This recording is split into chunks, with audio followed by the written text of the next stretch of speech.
Yes students, हमने पिछली बार जो है पोएम को रीड आउट किया था। The lecture upon the shadow was written by John Donne. John Donne, as you all know, हम इसके बारे में डिस्कस भी कर चुके हैं, नाम पहले भी आपने सुना है। He was the metaphysical poet और उनको father of the metaphysical poet कहा जाता है। और इसी से मेटाफिजिकल से रिलेटेड आपके जो है लेक्चर अपॉन द शेडो है ये पोएम, और ये मैंने आपको पिछली क्लास में जो है पूरी डिस्क्राइब कर दी थी। Now today we will discuss the question answers. जो भी इसकी एक्सरसाइज है उसको हम डिस्कस कर लेंगे, ठीक है। तो इसमें देखिए, आप जब तक इस वर्क को आगे करेंगे नहीं, अपना आप इसको करने की कोशिश करिए। इसको पोएम को बार बार रीड आउट करें आप, मे बी पॉसिबल आप जितनी बार पोएम को रीड करते हैं आपके जो है थिंकिंग या थॉट जो है वो चेंज होते जाते हैं और आप उसे एक नए कंसेप्ट में लेते हैं। पोएम का हमेशा यही फंडा होता है कि भाई जो हम जितनी बार उसको पढ़ते हैं हमारे में उससे रिलेटेड नए थॉट निकल के आते हैं। तो अब हम जो है इसके क्वेश्चन आंसर पे जाएंगे। वेरी फर्स्ट क्वेश्चन इज इसमें, stand still and I will read to thee, whom does I refer to. किसके लिए आया गया है? Yes, the poet himself. Second, so whilst our infant loves did grow, what does infant love mean here. Infant से मतलब मैंने आपको बताया था जो है बिल्कुल जो इन्फेंट होता है, स्टार्टिंग जो होता है, शुरुआती जिसे कहते हैं उसे इन्फेंट कहते हैं। तो इसमें जो है इसमें बेबीज़ लव दे रखा है, love in its maturity, love at its initial stage, mutual love. कौन सा है? Yes, love at its initial stage. Next come to the question number 2। इसमें देखिए आपको क्वेश्चन आंसर्स दे रखे हैं, आप 15 to 20 वर्ड्स के हैं इसमें, और आप इसको जो है जितनी वर्ड लिमिट पूछी जाती है क्वेश्चन की, आप उतने ही वर्ड लिमिट का क्वेश्चन आंसर्स लिखने की कोशिश करिए, क्योंकि वर्ड्स लिमिट को ध्यान में रखना बहुत ज़रूरी है। तो इसमें से very first question is, what does shadows mean in this poem. Shadows का मतलब क्या है इस पोएम में, किससे कहते हैं शेडो, यहाँ पे किसके लिए रेफ़र की गई है? Yes, duality. उसका दो रूप जो है शेडो का, कि वो पहले कैसी होती है शेडोज़, और जब नेक्स्ट जब बनती है तो वो अपोजिट साइड में बनती है। फर्स्ट इज यस ईस्ट में बनती है शेडो, आपने देखा था मॉर्निंग में, और फिर इसके बाद इवनिंग में उसका जो है दिशा डायरेक्शन चेंज हो जाती है। तो इसमें जो है यहाँ पे शेडो को एक डुअलिटी, यानी उसने दो रूप ले रखे। Duality in the lovers personality, their flaws, their secrets, their disturb for each other. तो यहाँ इसको जो है एक माना गया है, ठीक है। कवि ने जो है कल्पना करी है इस चीज़ की कि जो है आप जो है प्रेमियों के या जो लवर्स होते हैं उनके फ्लो को, उनके सीक्रेट्स को और उनके डिस्ट्रस्ट यानी अविश्वास जिसे कहते हैं, उसको जो है आप इससे कंपेयर कर सकते हो। और ये जो चूँकि जो ये मेटाफिजिकल पोएट है और पोएम भी मेटाफिजिकल है, तो देखिए इसमें जो कंसीट निकल के आया है, शेडोज़ का कॉन्सेप्ट निकल के आया है, वो आप पिछली पोएम में बहुत अच्छे से समझ चुके हो। तो इसमें जो है आप लोग जो है इसमें इसको क्या रेफ़र करेंगे शेडोज़ को, it is in dual nature, duality है इसमें, ठीक है। तो इसका answer will be duality in the lovers personality, their flaws, their secrets, their distrust of each other.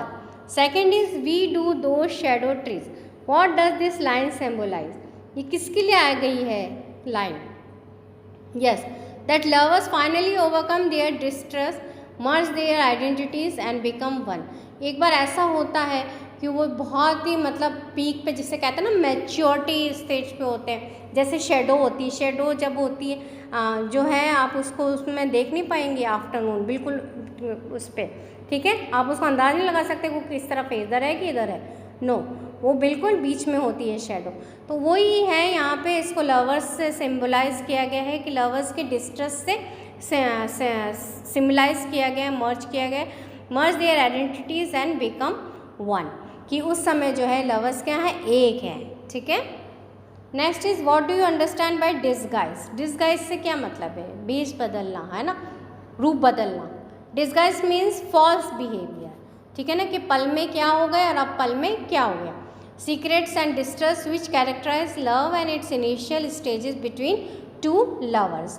और इस तरह से जो है टू लवर्स के बीच में जो है स्टार्टिंग इनिशियल स्टेज पे किस तरह का लव होता है और लास्ट में पहुंचता वो किस तरह से हो जाता है। तो इसके बारे में जो है इसमें पूछा गया है। तो इसका the answer will be disguise means false behaviour, secrets and distrust which characterize love and its initial stages between two lovers. तो ये जो मैं इसके आपके PDF पे भेज दूँगी, आप अपने क्वेश्चन आंसर्स को कॉपी में कर सकते हैं, ठीक है। Next is how will the shadow blind the eyes. Shadow किस तरह से ब्लाइंड कर देती है आइज को। Shadows mean differences between the lovers, ये हम कर चुके हैं discuss. See their love for each other, और उनको सिर्फ जब भी दो लवर हो तो उनको बस वो एक दूसरों की आंखों में प्यार ही दिखाई देता हो, वो कुछ उनको तीसरी कोई चीज़ नज़र नहीं आती है। तो यहाँ पे शेडोज़ को भी इससे ही क्या करा गया है, संकेत दिया गया है, ठीक है। तो इसका आंसर होगा shadows mean differences between the lovers, see their love for each other. Next is the morning shadows wear we. What does morning shadows refer to. Morning की शेडो क्या चीज़ दिखा रही है इसमें।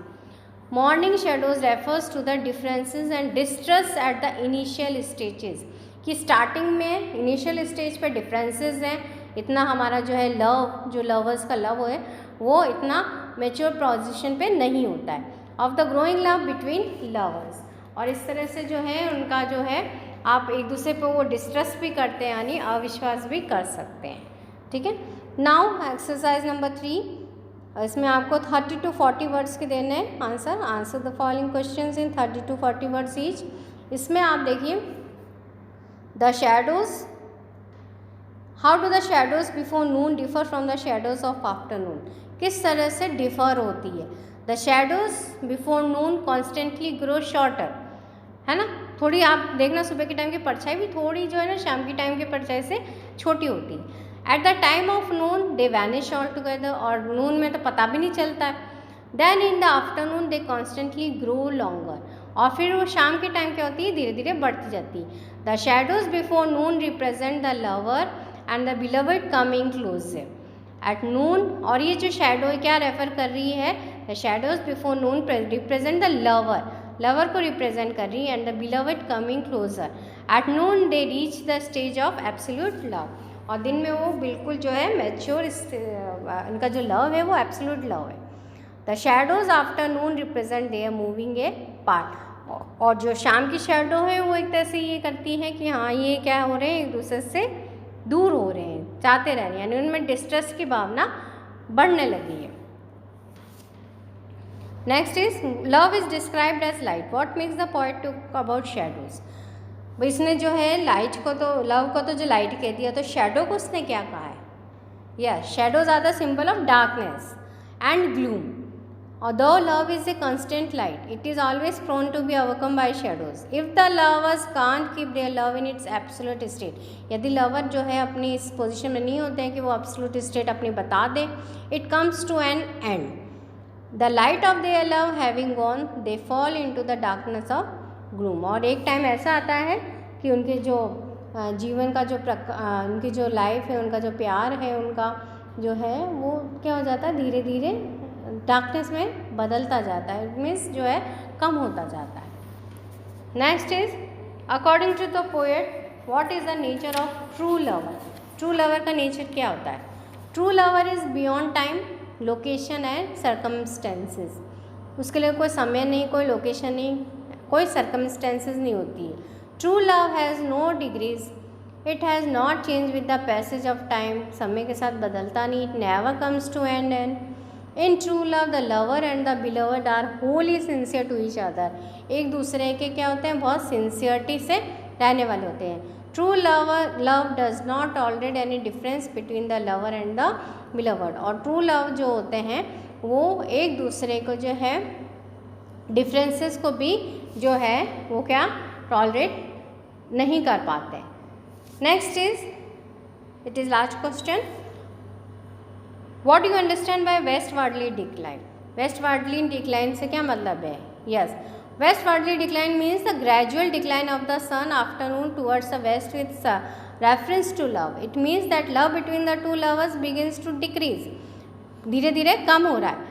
Gradually it loses its order after it has attend its highest point, यानी एक time था जो हाईएस्ट पीक पे था पर अब वो डिक्लाइन हो रहा है। Then lovers begin to behave falsely and keep secret, और इस तरह से लवर जो है एक दूसरे से सीक्रेट्स भी रख रहे हैं और एक दूसरे से बिहेव भी जो है वो क्या कर रहे हैं, गलत तरीके से कर रहे हैं। So student, there is all about the first poem of your poetry section, the lecture upon the shadow. आप लोग अपना वर्क इसका कंप्लीट कर लीजिए। जो है आप लोगों के नेक्स्ट क्लास कब होगी आई डोंट नो, इससे रिलेटेड पोएम से रिलेटेड, तो अपना वर्क आप कंप्लीट